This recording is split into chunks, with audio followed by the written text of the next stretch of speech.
Hello friends, welcome to Risu's kitchen. ಇವತ್ತು ನಾನು healthy ಮತ್ತು ಇನ್ಸ್ಟೆಂಟ್ ದೋಸೆ ಹೇಗೆ ಮಾಡೋದು ಅಂತ ನಾನು ತೋರಿಸ್ತಾ ಇದ್ದೀನಿ. ಇದು ತುಂಬ ಹೆಲ್ತಿಯಾಗಿದೆ. ಅಕ್ಕಿ ಇಲ್ಲದೆ ದೋಸೆ ಮಾಡ್ಬೋದು. ಅದು ಹೇಗೆ ಅಂತ ನಾನು ಹೇಳ್ತೀನಿ. ಹೀಗೆ ನಾನು 1 ಗ್ಲಾಸಷ್ಟು ನಾನು ನವಣೆ ಯೂಸ್ ಮಾಡಿದ್ದೀನಿ, ಅರ್ಧ ಗ್ಲಾಸಷ್ಟು ಉದ್ದಿನಬೇಳೆ, ಅರ್ಧ ಗ್ಲಾಸಷ್ಟು ಹೆಸರು ಕಾಳು.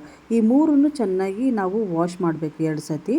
ಆಮೇಲೆ ಅದು ಕ್ಲೀನ್ ವಾಟರ್ನ ಹಾಕಿ ಇಡೀ ರಾತ್ರಿ ನಾವು ನೆನೆಸಿಡ್ಬೇಕು. ನಾನು ಇದನ್ನ ರಾತ್ರಿ ಸೋಕ್ ಮಾಡಿ ಇಟ್ಟಿರೋದು. ಇಲ್ಲಾಂದರೆ 8 ಅವರ್ಸ್, ನೀವು ಸಾಯಂಕಾಲಕ್ಕೆ ಬೇಕಂದರೆ ನೀವು ಬೆಳಗ್ಗೆ ಸೋಕ್ ಮಾಡಿ ಇಡ್ಬೋದು. ಒಟ್ಟು 8 ಅವರ್ಸ್ ನೆನಿಬೇಕು.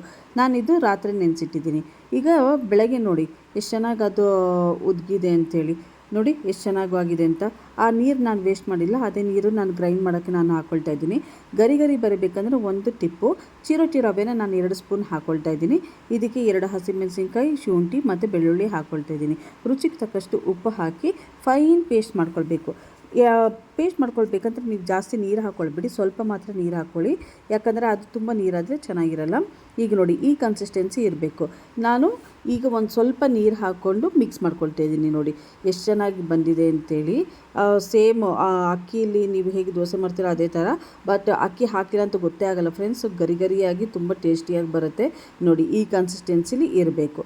ಇದು ಪರ್ಫೆಕ್ಟ್ ಕನ್ಸಿಸ್ಟೆನ್ಸಿ. ಈಗ ನಾನು ಹಂಚು ಬಿಸಿಯಾಗೋಕ್ಕೆ ಇಟ್ಟಿದ್ದೀನಿ. ಈಗ ನೋಡಿ ಇದು ಒಂದು 4 ಇಷ್ಟು ಪ್ರಪೋರ್ಷನ್ ಒಂದು 4 ಜನ ಆರಾಮ್ಸೆ ದೋಸೆ ನೀವು ಮಾಡ್ಕೊಂಡು ತಿನ್ಬೋದು.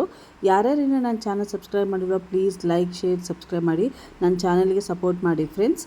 ಈಗ ನೋಡಿ ಬಿಸಿಯಾಗಿರೋ ಹಂಚಿಗೆ ಹಾಕಿ ದೋಸೆ ಸ್ಪ್ರೆಡ್ ಮಾಡ್ಕೊಳ್ಬೇಕು. ಇದಕ್ಕೆ 1 ಸ್ಪೂನ್ ಎಣ್ಣೆ ಹಾಕಿ 2 ಸೈಡನ್ನು ನಾವು ಗರಿಯಾಗಿ ಬೇಯಿಸ್ಕೊಳ್ಬೇಕು. ಈಗ ನಾನು ಹಾಕ್ಕೊಳ್ತಾ ಇದ್ದೀನಿ.